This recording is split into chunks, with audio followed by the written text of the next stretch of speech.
సందర్భంగా మనం అందరం నివాళులు అర్పించుకోవాల్సిన అవసరం ఉంది. ఏదైతే దేశంలో సంక్షేమం అనే పదం తెలీదో ఆ రోజే సంక్షేమానికి పేద ప్రజల కోసం ₹2 కిలో బియ్యం, జనతా వస్త్రాలు, పక్కా నివాసాలు పేద ప్రజల కోసం తీసుకొచ్చిన ఘనత మన దివంగత నేత ఎన్టీ రామారావు గారిది. ఆ రోజు దేశంలో సంక్షేమం అనే పదమే ఎవరికీ తెలియని రోజుల్లో సంక్షేమాన్ని 3 పాదాల మీద నడిపించిన నాయకుడు ఎన్టీ రామారావు గారు. ఈరోజు దేశమంతటా కూడా ఆయన ప్రారంభించిన సంక్షేమ కార్యక్రమాలన్నీ కూడా అమలవుతున్న పరిస్థితులు మనం చూస్తూ ఉన్నాం.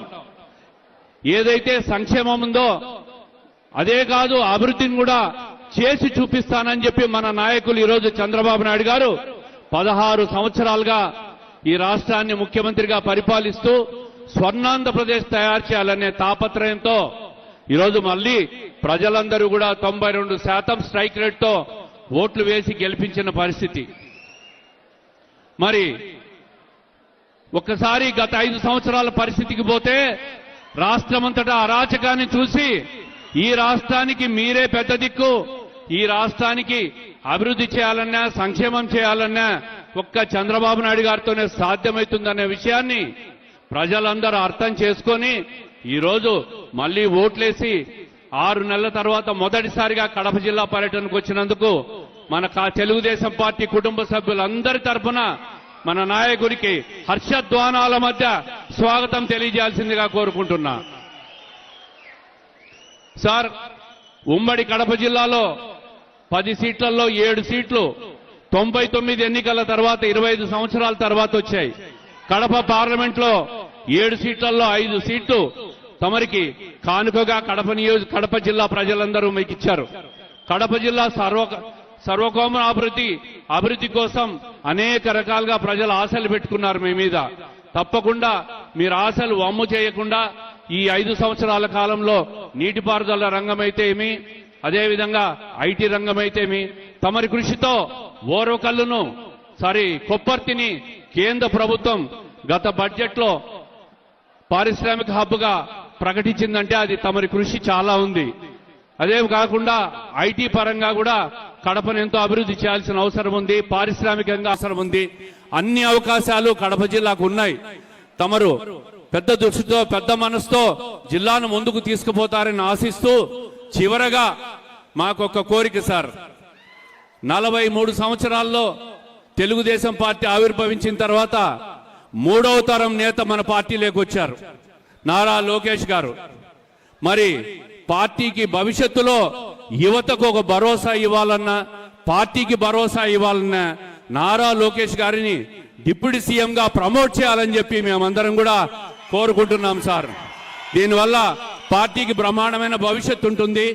అన్ని రకాలుగా యువతను ప్రోత్సహించే విధంగా ఆయన ఈరోజు ఐటీ రంగానికి కానీ పారిశ్రామిక రంగానికి కానీ అనేక సంస్థలు రాష్ట్రానికి తీసుకొచ్చే దాంట్లో కానీ ఆయన చేస్తున్న కృషిని ప్రజలందరూ గమనిస్తున్నాం.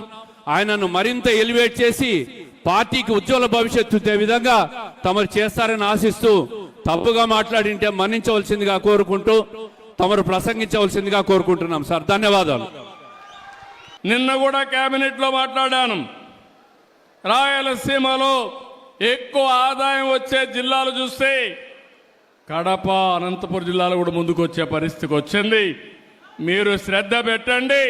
నేను ఒకటే చెప్తున్నా, ఈ రాయలసీమని ఈ కడపలో ఒకప్పుడు మీరు చూస్తే ముఠా కక్షలు ఉండేటివి, చంపుకునే సంస్కృతి ఉండేది. నేను గర్వంగా చెప్పగలుగుతున్నా, ముఠాలను పూర్తిగా అణిచివేసిన పార్టీ తెలుగుదేశం పార్టీ. దీన్ని రాబోయే రోజుల్లో నెక్స్ట్ లెవెల్కి ఎట్ట తీసుకుపోతామని చెప్పి కూడా నేను మీ అందరికీ హామీ ఇస్తున్నా.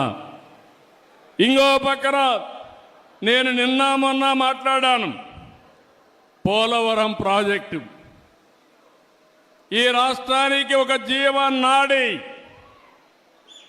నీళ్లన్నీ కూడా మీరు చూస్తే పోలవరం కిందన గోదావరి ద్వారా సముద్రం లేకపోతున్నాయి.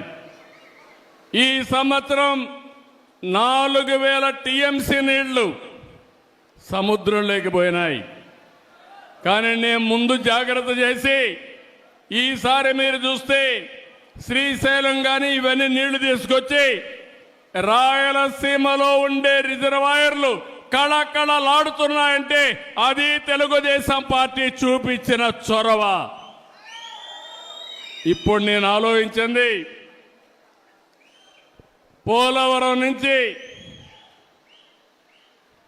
దగ్గర ఒక 200 నుంచి 300 టీఎంసీ నీళ్లు రాయలసీమకు వస్తే ఇంకా రాయలసీమను ఎవ్వరూ పట్టలేరని చెప్పి కూడా నేను మీకు తెలియజేస్తున్నా. ప్రగతి వైపు పరుగు పెట్టే పరిస్థితి వస్తుంది. అందుకే పోలవరాన్ని మళ్ళీ పట్టాలెక్కించాం. ఈరోజు ఇక్కడికి వచ్చాను. పోలవరం మీరు చూస్తే పోయిన ప్రభుత్వం డయాఫామ్ వాల్ని ముంచేసి పోలవరం ప్రాజెక్టు గోదావరిలో ముంచేశారు. ఈరోజే మళ్ళీ కేంద్ర సహకారంతో 12,200 కోట్ల రూపాయలు ఫేజ్ 1 కింద డబ్బులు ఇస్తే డయాఫామ్ వాల్ కూడా ప్రారంభిస్తున్నాం. 2 సంవత్సరాల్లో పోలవరం పూర్తి చేస్తామని మీ అందరికీ హామీ ఇస్తున్నా.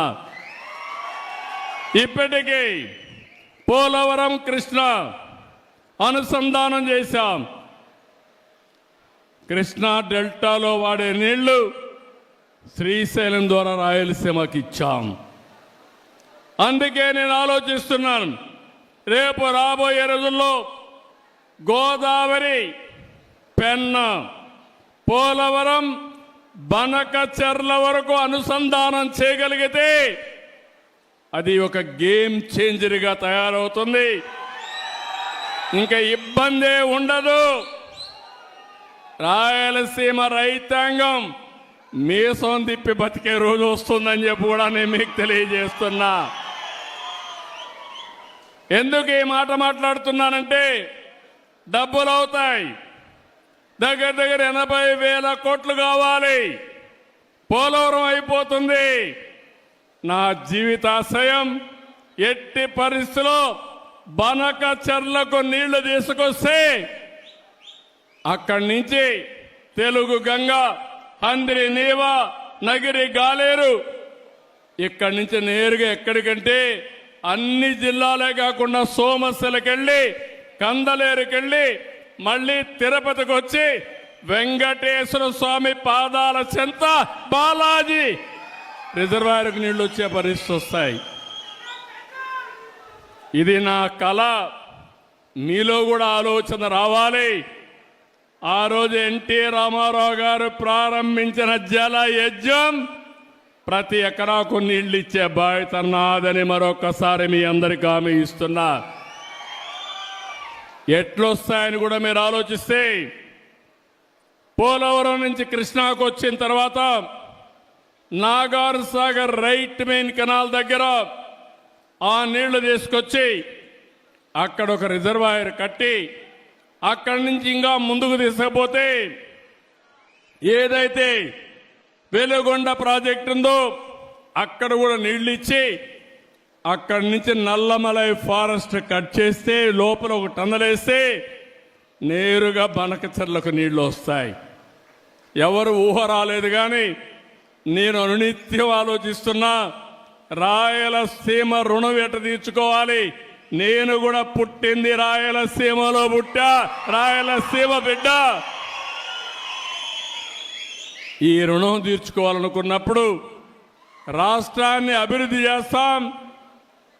కరువు జిల్లాలైన రాయలసీమని అభివృద్ధి చేసే బాధ్యత తీసుకుంటానని చెప్పి కూడా నేను మీకు తెలియజేస్తున్నా. అందుకనే ఇంకొక పక్క మీరు ఒకసారి చూసినప్పుడు ఈ నీళ్లన్నీ కూడా సముద్రం లేకపోతున్నాయి. ఈ విషయం మీరు గుర్తుపెట్టుకోవాలి. ఈ సంవత్సరం 5,000 టీఎంసీ నీళ్లు వర్షాలు వచ్చిన తర్వాత సముద్రంలోకి వెళ్ళి ఈరోజు మనం చూస్తే బాగా వర్షాలు వచ్చినప్పుడు నీళ్లన్నీ సముద్రం లేకపోతున్నాయి. వర్షాలు లేనప్పుడు కరువు కాటకాలతో మనం ఇబ్బంది పడుతున్నాం. ఈ రెండు కూడా అనుసంధానం జరగాలంటే, కరువు రహిత రాష్ట్రంగా తయారు కావాలంటే నదుల అనుసంధానమే ఏకైక మార్గం. ఇది సాధ్యం. ఒకప్పుడు ఇంత టెక్నాలజీ లేదు, ఇప్పుడు టెక్నాలజీ వచ్చింది. ఇది చేసి చూపిస్తామని చెప్పి కూడా నేను మీకు తెలియజేస్తున్నా.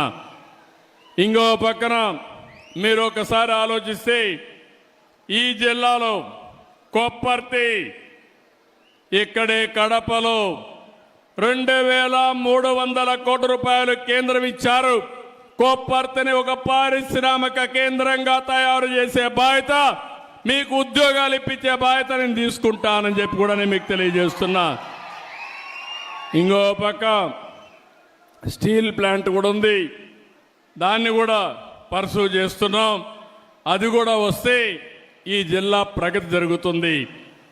ఇంకో పక్క ఇది కాకుండా ఎంఎస్ఎంఈ పార్క్ ఒకటి ఇక్కడ పెట్టి ఇంత మునుపు ఆఫీస్ ఉంది, దాన్ని ఎక్కడా మార్చడం లేదు, ఇక్కడే ఉంటుందని కూడా మీ అందరికీ హామీ ఇస్తున్నా. నా ఆలోచన ఒకటి, ఒక ఇంటికి ఒక పారిశ్రామికవేత్త తయారు కావాలి. ఒకప్పుడు ఐటీ గురించి మాట్లాడా, ఇప్పుడు నేను మాట్లాడేది 1 ఫ్యామిలీ 1 ఆంట్రప్రెన్యూర్. ఒకప్పుడు ఐటీ, ఇప్పుడు ఏఐ, ఆర్టిఫిషియల్ ఇంటెలిజెన్స్. మీ ఫోన్లో మీరు ఏది కావాలన్నా, ఏ సజెషన్ కావాలన్నా తీసుకునే పరిస్థితి వచ్చేసింది. ఇంకా ఆఫీసుకు పోయే పని లేదు. ఈరోజే ఓపెన్ చేయాల్సింది, కానీ కొన్ని కారణాల వల్ల చేయలేకపోయాం. ఈ నెల చివరిలోనే వాట్సాప్ గవర్నెన్స్ తీసుకొస్తున్నా. మీ సెల్ ఫోన్లో మీకు ఏ పని కావాలన్నా ఒక మెసేజ్ పెట్టినా, మీరు మెసేజ్ పెట్టడం తెలియకపోతే మామూలుగా మీరు మాట్లాడినా మీకు ఆ పని చేసి పెట్టే బాధ్యత ఈ ప్రభుత్వం తీసుకుంటుంది. ఆఫీసులకు పోయే పని లేదు. ఆఫీసులే మిమ్మల్ని ఎదుర్కొంటూ వచ్చి మీరెక్కడుంటే అక్కడ పనులు చేసే పరిస్థితి తీసుకొస్తామని కూడా మీకు తెలియజేస్తున్నా. ఇలాంటివి మీరు చూసినప్పుడు, ఇంకా కొన్ని విషయాలు వచ్చినప్పుడు, ఈ జిల్లాలో రోడ్డు వ్యవస్థ మీరు చూశారు, రాయలసీమలో ఎయిర్పోర్ట్లు చూశారు, ఇప్పుడే చూశారు మన ఎయిర్పోర్ట్ను కూడా 250 కోట్ల రూపాయలతో టర్మినల్ కూడా కడుతున్నారు. నేనే రన్వే కూడా ఇంప్రూవ్ చేయించాను. అప్పట్లో నేనే నైట్ ల్యాండింగ్ ఫెసిలిటీ పెట్టాను. 5 ఏళ్ళు ఒక్క ఫ్లైట్ రాలేదు. ఇప్పుడు ఫ్లైట్లు ప్రారంభమైనాయి. భవిష్యత్తులో కడప కేంద్రంగా అనేక నగరాలకు కనెక్టివిటీ వచ్చే పరిస్థితి వస్తుంది. ఎక్కడికి పోవాలన్నా మీరు వెళ్ళి పని చూసుకొని సాయంత్రం ఇంటికి వచ్చే పరిస్థితి వస్తుంది. అక్కడి నుంచి కడప నుంచి కూడా మీరు చూస్తే Gandikota one of the most beautiful place. అది ప్రపంచంలోనే 10 బ్యూటిఫుల్ ప్లేస్ గండికోట ఒకటి. దీన్ని నేను అప్పుడు అభివృద్ధి చేయాలని ప్రయత్నం చేశాను. దీనివల్ల చాలా మంది పర్యాటకులు వస్తారు, టూరిజం అభివృద్ధి అవుతుంది, ఉపాధి అవకాశాలు వస్తాయి. ఇలాంటి చాలా జరిగే పరిస్థితి వస్తుంది. ఇప్పుడు ఇంకో పక్కన ఆంధ్ర ప్రగతి గ్రామీణ బ్యాంక్ ఇలాంటివన్నీ కూడా